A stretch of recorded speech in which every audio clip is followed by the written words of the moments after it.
கஷ்டப்படும் போது நமக்கு உதவுவாரில்லை. கடன்பட்ட போது அதை தீர்ப்பவரில்லை. இஷ்டப்பட்ட தெய்வங்கள் எல்லாம் மகன் தூய் ஆவியின் திரியேக ஆசீர்வாதம் நம் அனைவரையும் ஆசீர்வைத்து காப்பதாக. ஆமென். கிறிஸ்துவுக்குள் எனக்கு அன்பான இறை மக்களே, உங்கள் அனைவருக்கும் இந்த புதிய வருஷத்தின் வாழ்த்துக்களை இந்த காணொளி ஊழியத்தின் சார்பாகவும் குடும்பத்தின் சார்பாகவும் அன்போடு தெரிவிப்பதில் மகிழ்ச்சி அடைகிறேன். இந்த காணொளி மூலமாக மீண்டுமாக உங்களோடு கூட இறை வார்த்தையை பகிர்ந்து கொள்ள கடவுள் ஒரு பெரிய ஒரு வாய்ப்பை இந்த ஆண்டு எனக்கு வழங்கினார் என்று நான் விசுவாசிக்கிறேன். கலாத்தியர் 4ஆம் அதிகாரம் 4 முதல் 5 திருமொழிகள். உயர்ந்த கன்னியிடம் பிறந்தவராக அவரை அனுப்பினார். அன்பான இறை மக்களே, ஆண்டவராகிய இயேசு கிறிஸ்துவின் பிறப்பு இந்த உலக வரலாற்றையே மாற்றி போட்ட ஒரு பிறப்பு. மானிடத்தை புனிதமாக மாற்றின ஒரு பிறப்பு. விண்ணகத்திலிருந்து வந்த இயேசு மண்ணகத்தை புனிதப்படுத்தின ஒரு பிறப்பு. இப்படிப்பட்ட மகத்தான பிறப்பை நீங்களும் நானும் பல்வேறு விதமான வான வேடிக்கை, குடில்கள், வண்ண விளக்குகள் என்று பணத்தை விரயமாக்கும் ஒரு அலங்காரங்களை செய்து உண்மையான பிறந்த இயேசுவை நாம் மறந்துவிட்டு பொய்யான மாயமாலமான ஒரு கிறிஸ்மஸைத்தான் கொண்டாடி மகிழ்ந்து கொண்டிருக்கிறோம். ஒரு 8 வயது சிறுவன் அமெரிக்கா தேசத்திலே தன்னுடைய தகப்பனிடம் ஒரு தன்னுடைய நண்பனுடைய பிறந்த நாளுக்கு செல்வதாக கூறுகிறான். ஆனால் அவனுடைய இல்லமோ வெகு தொலைவில் இருக்கிறது. நீ 8 வயது சிறுவனாச்சே, நீ எப்படி போக முடியும் என்று சொல்லி தந்தை மறுக்கிறார்.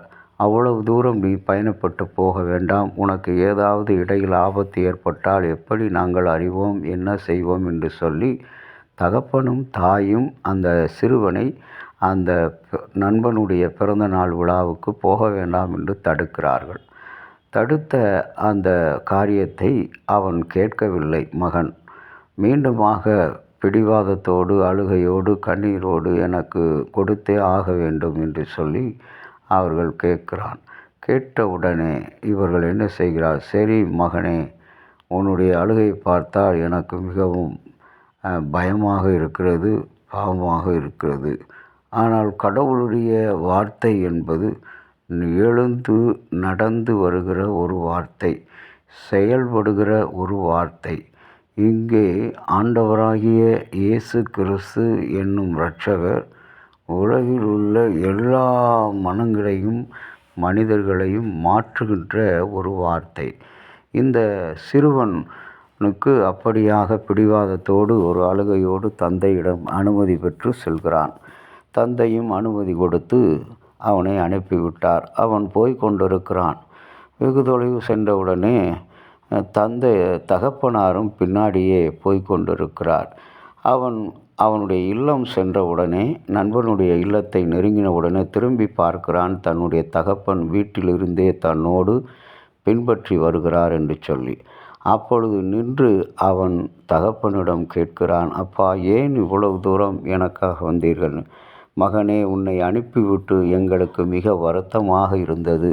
இடையில் ஏதாவது கொடிய விலங்குகளோ பேராபத்துக்களோ பெரும் விபத்துக்களோ எதுவும் நேர்ந்தால் என்ன செய்வது என்று சொல்லி உன்னை காணவே, உன்னை பாதுகாக்கவே நான் உன்னை பின்பற்றியே வந்தேன் என்று ஆண்டவராகிய அந்த தகப்பன் சொல்கிறான். இதை கேட்கும் பொழுது அன்பு இறை மக்களே, கன்னியிடம் பிறந்தவராக ஆண்டவராகிய இயேசு இந்த ஆண்டிலே உங்களுக்கும் எனக்கும் நம்முடைய குடும்பங்களையும், நம்முடைய படிப்பு தேர்வுகள், நம்முடைய வேலை வாய்ப்புகள் எல்லாவற்றிலும் நீ எடுக்கிற ஒவ்வொரு முயற்சியிலும் அவர் உன்னோடு கூட உன் பின்னாலே அவர் வந்து கொண்டிருக்கிறார்.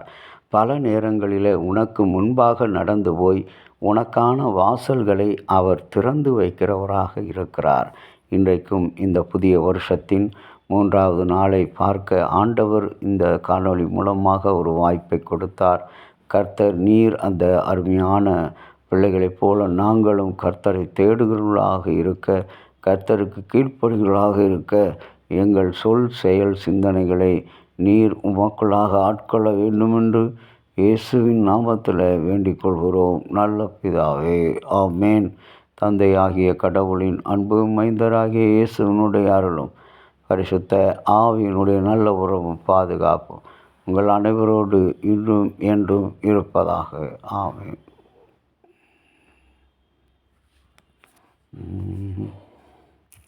ஆன் பண்ணுங்க.